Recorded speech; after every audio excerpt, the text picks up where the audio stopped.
Mariana, como é que foi esse dia T de tarifaço, né? Aí nos Estados Unidos e no Washington, na capital do país.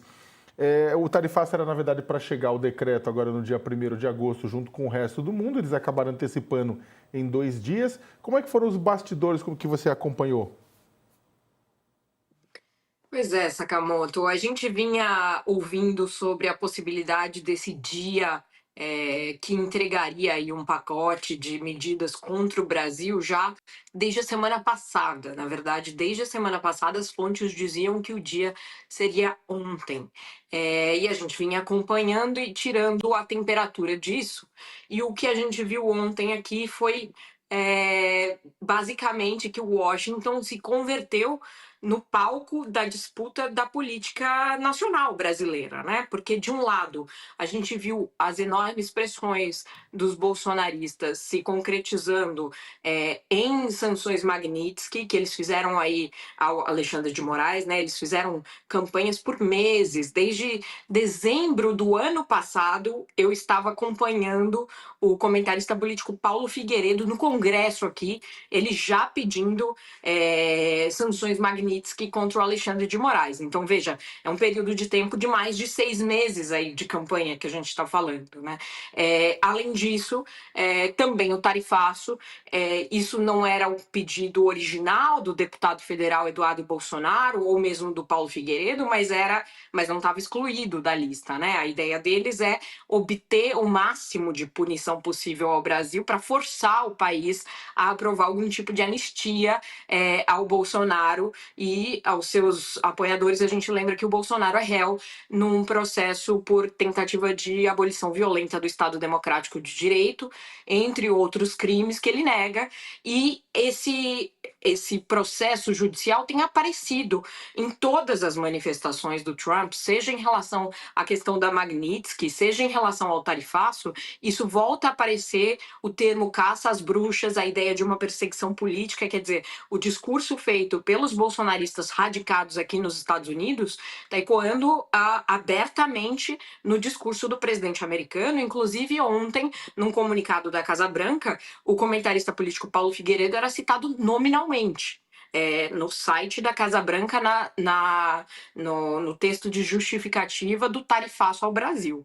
Então, não há mais nem condições de se diminuir o tamanho, o peso, né, disso para as medidas que o Trump está tomando em relação ao Brasil. É claro que todo mundo está ciente que existem os BRICS, que a ideia de uma moeda alternativa incomoda o Trump, que existem N outros fatores que podem influir. A questão das Big Techs é evidente, o próprio Trump é dono de uma Big Tech e processa por meio de sua empresa o Alexandre de Moraes na Flórida. Então, assim, claro, é multifatorial. Agora, eu percebo com muita frequência as pessoas tentando diminuir esse impacto do Eduardo Bolsonaro e da família Bolsonaro no que está acontecendo, e não sejamos negacionistas, está posto, está claro. Inclusive, ontem, o ideólogo do movimento MAGA, Make America Great Again, Steve Bannon, me ligou eufórico, logo depois do anúncio do tarifaço e da Magnitsky,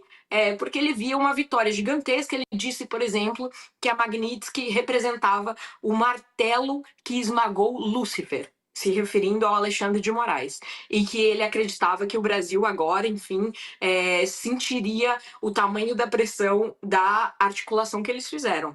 Agora, eles não esperavam e não sabiam que o chanceler do Brasil tinha chegado a Washington ainda na manhã de ontem e costurado uma agenda secreta com o secretário de Estado, Marco Rubio. Isso aconteceu às escondidas, quase como uma operação de guerra, tanto que até agora o local desse encontro não pode ser revelado, porque é um local de um dos interlocutores de ambos que fez essa mediação e realizou esse encontro.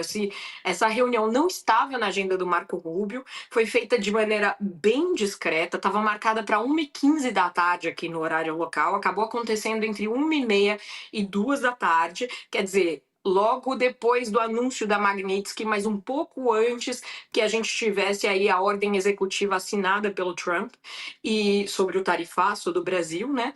E nesse encontro, que foi o primeiro dos dois, eles concordaram, ao menos, de que era importante manter um canal aberto para negociações. Agora, o chanceler Mauro Vieira disse ao Marco Rubio que era injustificável o tipo de punição que se estava impondo ao Alexandre de Moraes e que não havia motivos para que o Brasil e os Estados Unidos tivessem uma disputa comercial desse nível nesse momento, enfim, que havia caminhos para chegar a bom termo, mas que nenhum deles passava por interferência no judiciário brasileiro, que é independente. Então, isso foi relembrado ao secretário de Estado, Marco Rubio.